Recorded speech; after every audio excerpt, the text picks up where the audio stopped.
once the opportunity arose for him to close the show, he did it in emphatic style. Whatever he hits falls.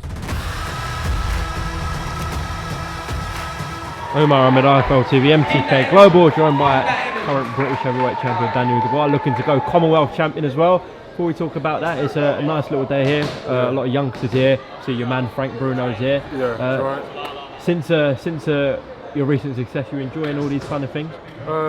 Yeah, it's build up to the fight, so it's part of the job, and I enjoy coming out and these days off like this, so it's good. Seems like whenever something's happening with Daniel Dubois, Bruno turns up, which must be a good feeling as well. Yeah, it's good to have his support and legend of the sport of himself back in the program and being there, part of the journey as well. Would you consider yourself mates, you and Frank? I suppose I'm respectful of him. I respect him anyway. Bruno's done a tremendous job and is a legend of the sport, and has a future, I want to leave a legacy myself and be a legend of the sport as well, so there's definitely respect. Well, a lot of people, everyone expects you to grab that Commonwealth title. We know you can never overlook a fight. No. Have you seen much of Ebenezer Tete? Not really. I don't really study my opponents too much. I go on with the fight with with a mentality to win, and by any means necessary, that's what I've got to do.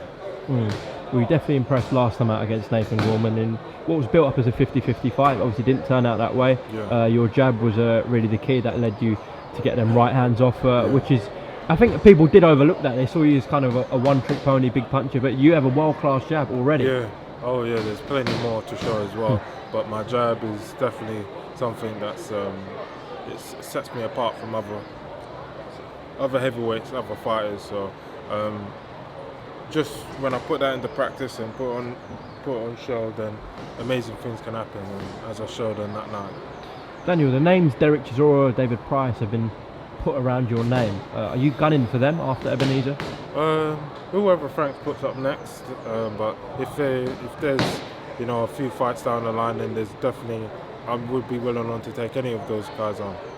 Those two in specifically, obviously big names in British boxing, yeah. And they've been around for a long time. So yeah, beating them would really, your profile would really expand then. Really, yeah, definitely, and also on the way to being a world champion and everything else. And then fights themselves are like world title, same magnitude of world title fights. So I'll definitely be looking forward to maybe one day, definitely. As I mentioned, you and Bruno seem to have a very good relationship. A few weeks ago, if you take your mind back, Joshua did an interview with Sky Sports where he labelled a former great of ours in Lennox Lewis a clown. What was your reaction when you saw that comment from him? Listen, they're big, they're men, so they can say whatever they want to say. They're not hurting no one. They're just they're voicing their own opinions, and these things happen in the world of boxing, especially. It's an aggravating business, so it's common.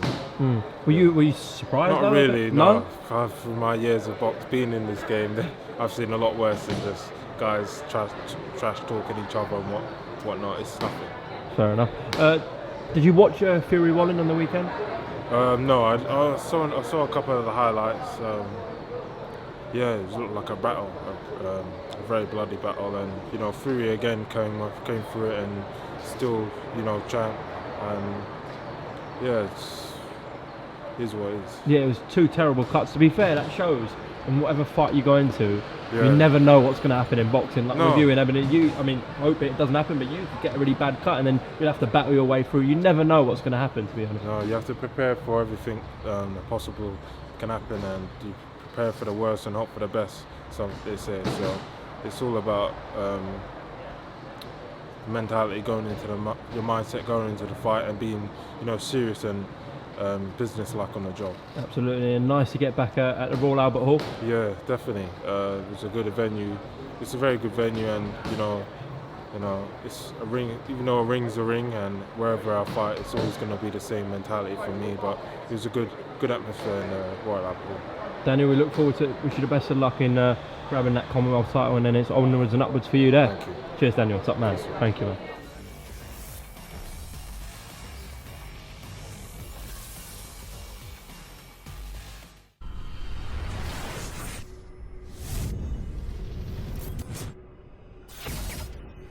Once the opportunity arose for him to close the show, he did it in emphatic style. Whatever he hits falls.